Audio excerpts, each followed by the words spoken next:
समय के अंदर आपका जून, जुलाई, अगस्त और सितंबर, खासकर इन 4 महीनों के अंदर सीजेरियन से, सी सेक्शन से बच्चों को जन्म देने वाले हैं।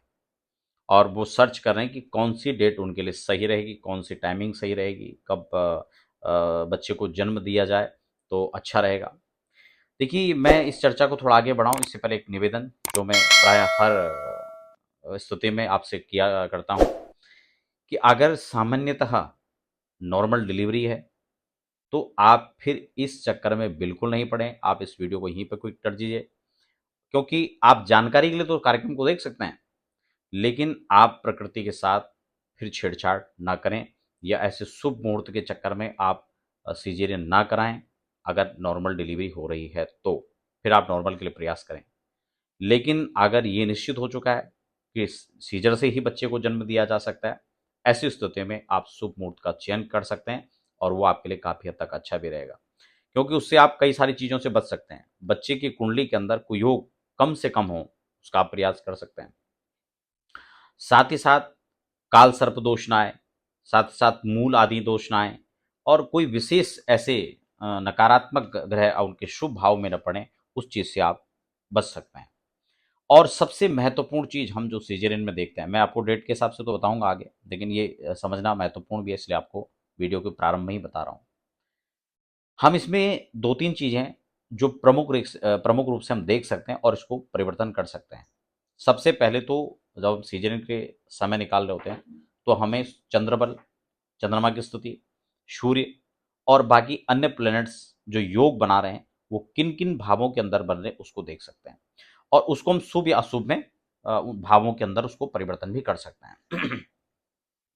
तो जैसे सूर्य आपका चंद्रमा हो गया, वो 2-2.5 दिन के अंदर बदल जाएगा।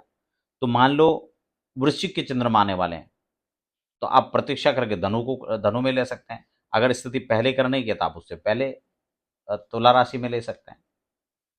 ऐसे ही कोई योग एक पर्टिकुलर लगन बदलने के बाद वो दुर्योग आपके किसी ऐसे भाव में आ जाता है कि जहां पर उसका नकारात्मक प्रभाव कम पड़े, तो आप उसको वहां पर लाकर डिजाइन कर सकते हैं, यानी कुंडली डिजाइन कर सकते हैं।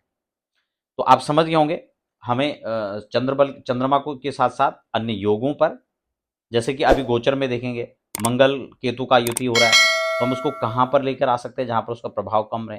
तो इसी प्रकार से हम इन सब चीज़ों पर आधारित हम जो है उसको चेक करके और उस कुंडली को डिज़ाइन कर सकते हैं। अगर आप इसके लिए हमें संपर्क करना चाहते हैं तो वो भी आप अपने जो हमारे संस्थान के नंबर है उस पर संपर्क कर सकते हैं। हालांकि वो फ्री नहीं होता है, उसके लिए कुछ शुल्क भी होता है, तो वो आप वहाँ पर चर्चा कर सकते हैं और उसके बाद उसको डिज़ाइन करवा सकते हैं। फिलहाल मैं आपको कुछ तिथियाँ बता देता हूँ जो आप यहाँ पर जिनको आप प्रयोग में ले सकते हैं।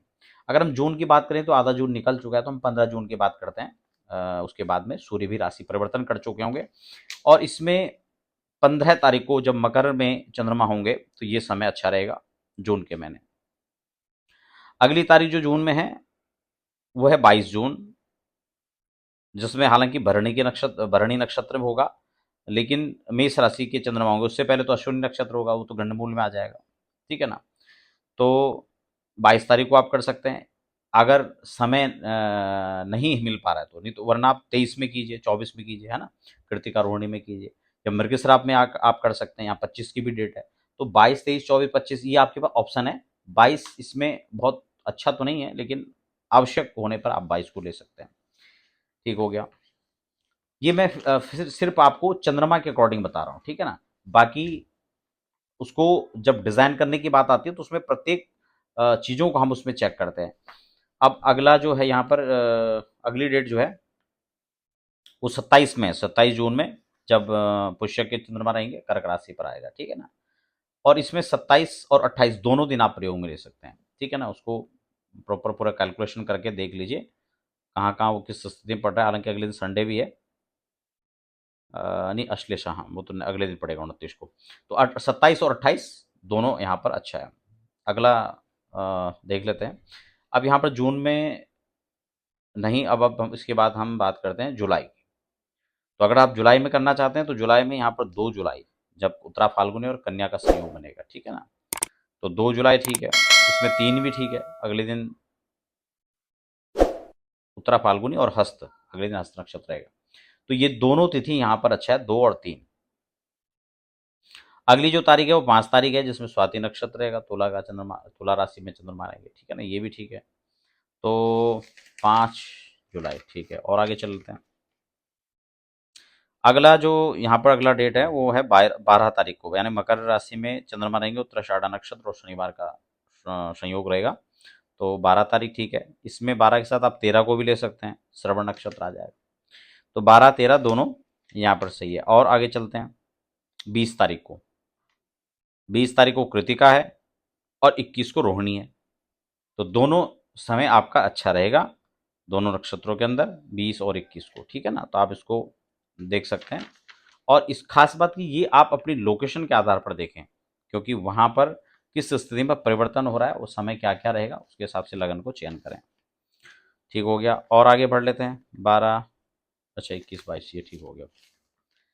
आगे बढ़ते हैं। जुलाई में और कौन से दिन है? 25 तारीख का है यहाँ पर, 25 जुलाई का कर्क राशि के चंद्रमा रहेंगे, ठीक है ना। फिर जो है 29 जुलाई है, ठीक हो गया।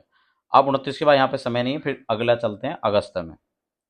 1 अगस्त स्वाति नक्षत्र, शुक्रवार, अष्टमी और तुला की चंद्रमा, अच्छी स्थिति बन रही है। और आगे चल लेते हैं। 1 के बाद सीधा 8 तारीख को अच्छा है, क्योंकि फिर बीच में नीच के चंद्रमा हो जाएंगे, फिर धनु का संयोग रहेगा, है ना। आवश्यक होने पर धनु वाले को ले सकते हैं, लेकिन इसमें मूल भी पड़ेगा, तो ये भी देखना होगा थोड़ा सा, ठीक है ना। उसके बाद सीधा 8 तारीख को, और 8 के बाद फिर आगे चलते हैं।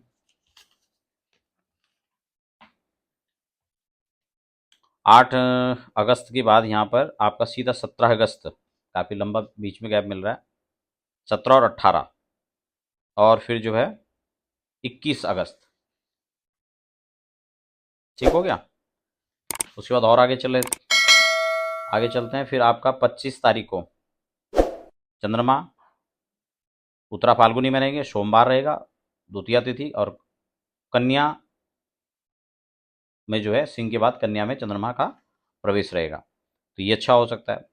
और आगे चल लेते हैं। तो फिर आपका सीधा 29 तारीख को, यानी 29 अगस्त को जो है यहाँ पर ठीक रहेगा। अगस्त खत्म हो गया। उसके बाद सितंबर में देख लेते हैं। 5 सितंबर को श्रवण नक्षत्र में शुक्रवार, त्रयोदशी, प्रदोष का दिन है, अच्छा समय है, महादेव का कृपा पात्र ऐसे बालक होगा, ठीक है ना। और सितंबर में और कौन सा दिन है? उसके बाद यहाँ पे थोड़ा गैप रहेगा, काफ़ी बीच में बहुत सारी अनुकूल स्थितियाँ भी नहीं है, ठीक है ना। 13 को भी ले सकते हैं वैसे। तो 14 तारीख को यहाँ पर काफ़ी ठीक है, और 18 को, ठीक है। आप इसको देख लीजिए अगस्त में।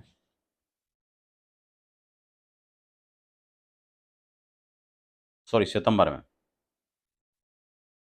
ठीक है, 18 सितंबर। और इसके बाद 25 सितंबर। तो ये सितंबर तक का जो टाइम